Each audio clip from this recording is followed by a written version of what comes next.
welcome home.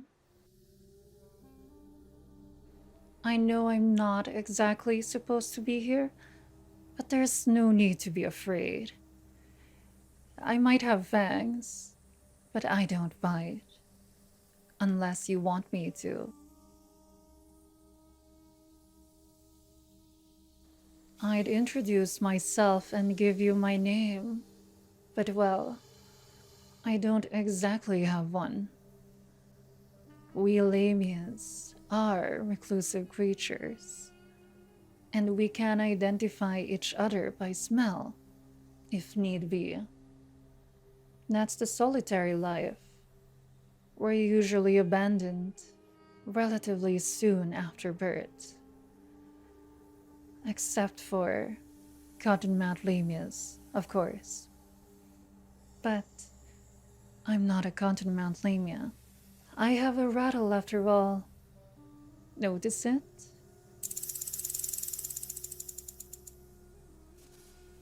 It would be nice, though, being a cottonmouth lamia, so I could actually be cared for as a youngling. That's what I like about you, actually. You take care of your young. You humans, I mean. Although, I do love you in particular. That's why. That's why I'm here, after all. Well, to start with, it really is so nice here. It's so warm, even when it's so cold outside.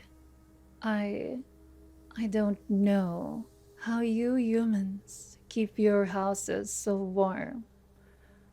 That really goes to show how amazing you humans are. I'm cold-blooded, so this really is a big issue for me. I haven't felt this warm in forever. It really is so lovely here. This place is almost as lovely as your company. Oh, but there's no need to introduce yourself. I already know all about you, of course. I've actually been watching you for a while. Now, I'm not the most informed on human culture, but I do see how that sort of thing could be seen as a bit unsettling, creepy even. I can assure you, I didn't mean any harm by it. It's just, well, you're the only human out here in the woods. And, and you just, you reminded me of myself, in a way. All by yourself, out here, all alone. I saw a lot of myself in you, and it made me want to see you more. And so I did.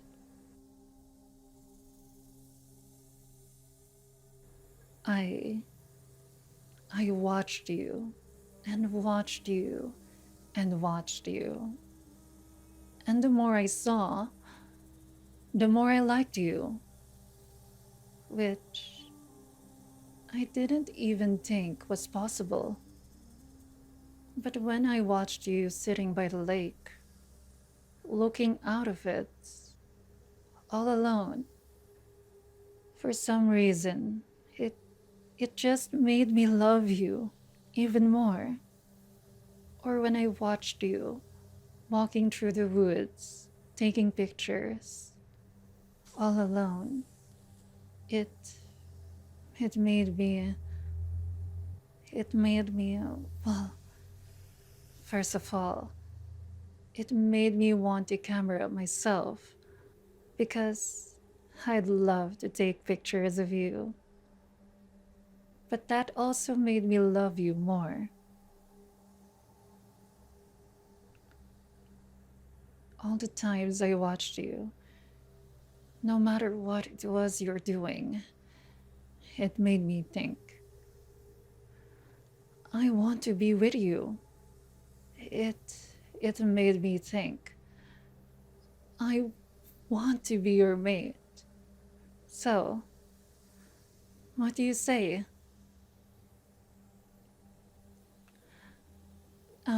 That's why I decided to slither on over here, actually. Instead of, you know, watching you from behind the bushes, like I normally do. I really wanted to respect you. I wanted to give you your distance, not force my way into your place while you weren't home. But I just love you very, very much.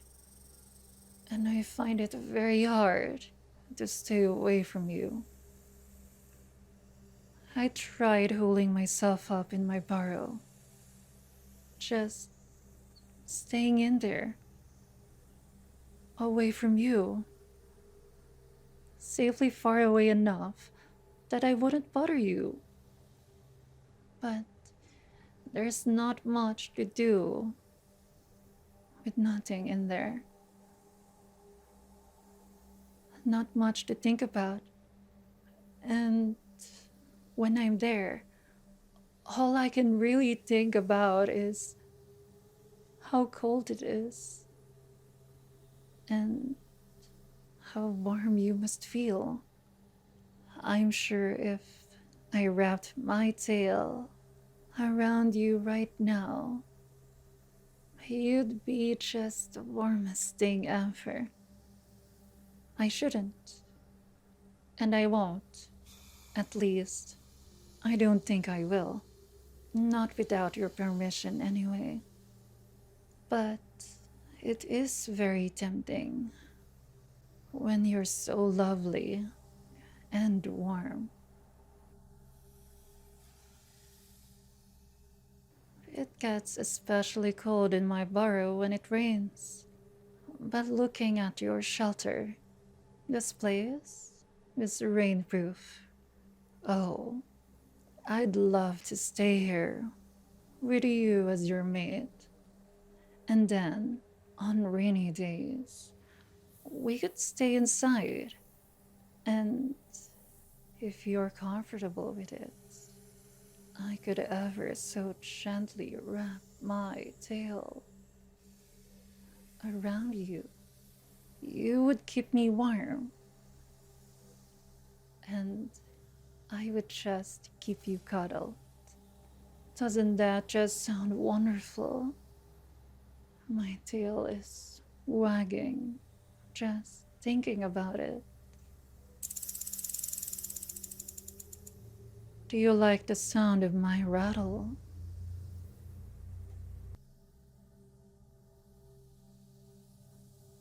Its main use is to ward off predators.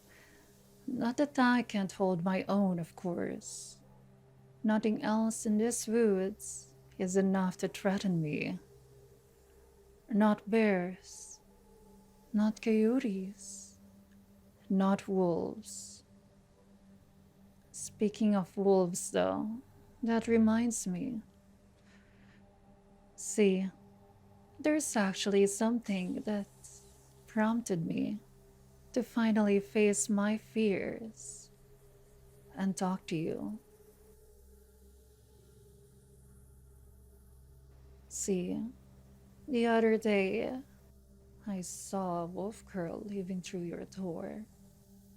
Naturally, I tried to chase them, but they were too fast and got away. It's a good thing you weren't home. I don't even want to think about what could have happened if you were there when that mutt broke in. It made me even more conscious about just how vulnerable you are. and how I need to protect you. You're the most precious thing that I have ever had the joy of laying my eyes on. So there is no way I can leave you in danger. You did tell me you wanted to date first, before becoming my mate. Especially since you did just meet me right now, after all. I'm okay with that. But, well, I still need to keep you safe. And to do that, I need to stay with you. To be more direct, I would like to live with you, like your very own bodyguard.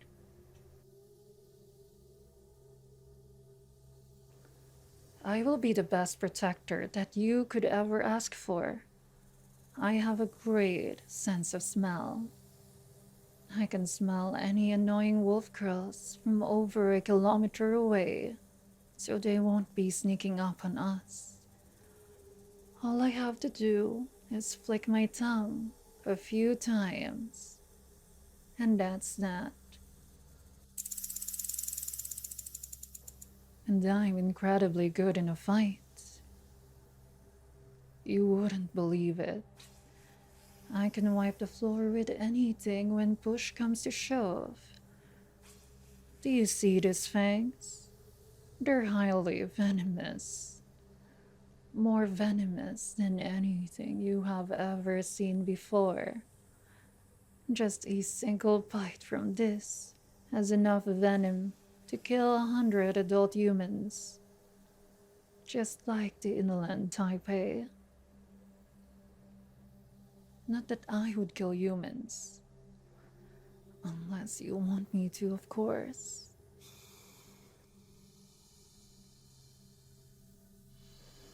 And do you see this tail of mine? I can squeeze something with a strength equivalent to the weight of 13 adult black male bears. Do you have any idea how strong that is? Well, anyway, my tail is really strong. Nothing that I constrict is strong enough to break free. Well, maybe constrict isn't the right word here. Since unlike a snake, when I squeeze something aggressively, it's not to asphyxiate them, it's to crush their bones. Which snakes can't do. They can't crush bones. Not like me. Oh, but don't worry. I'd never crush your bones. I promise to always be super mindful and considerate of how delicate your body is. I have to keep you safe after all. I have to ward off predators from you. So I think it would be a good idea to accept me. If not as your mate, then at least as your live-in bodyguard. For now, at least. And you know, it'll be very convenient to have me around. I'm extremely low maintenance. After all, since I am cold-blooded, I don't actually need that much food. I'm not a big eater. I can survive with just 10 big meals a year. And I can hunt for myself, obviously. Why, I could even hunt for you. How do you like your mice? Alive? Oh, me too. They taste so much better that way. Oh, wait. You mean alive? As in not eaten, right? As in you don't eat them. That's... um, that's okay. I can see if I can get you something else. Like I said, I'm not the most informed on human culture. But that's okay, because I'm willing to learn. I'm willing to learn anything for you, because I love you. I can learn to be more human-like, if that would make you happy. I don't know where to begin, but anything you teach me, I'll learn. Oh, your sense of smell isn't good enough to identify me, right? So then, you could give me a name. Would that make you happy? Would that make you more open to the idea of being my mate? Say, that wolf girl, they aren't your... They aren't your mate, are they? I smell them a bit on you. I was hoping your scents just got mixed up because they were in your home. But I really hope it's not because of that. Because that wolf girl is no good for you. Wolf girls in general aren't good for you. First of all, they're pack animals. They're not even strong enough to fight on their own. They just depend on numbers. Do you really think a mate like that is going to be able to protect you? I, on the other hand, have spent my entire existence alone. I've always hunted all by myself. I'm more than enough to protect you. A human as precious as you needs to be kept safe, and I'm the only one for the job. I mean, I'm stronger than any wolf girl. My tail alone is tenfold the strength of one. They have no right to be even near you. And strength aside, think about how annoying it would be to be with them. I mean, they're warm-blooded. Oh, oh, not that I have anything against warm-blooded creatures, because you are so wonderful, and I love you so, so much. But I mean, that just means they need more food. Wolf girls would be just a burden to you. And think about how annoying their shedding is. They'll get little patches of their fur here and there all the time. It'll be so annoying to clean up. Not like me. I shed my skin all at once. It's super easy to just take the shedded skin and throw it somewhere and... Wow, you look really horrified to realize I shed my skin. But that's okay. I'll take care of all of that. You don't have to worry about it. I'll take care of it because I'm the better mate for you. Because I'm the only one for you. The only one who should stay with you. You want me to stay with you, right? What do you say? Have you ever wondered what it's like to have a vampire roommate? Click on this next video to find out.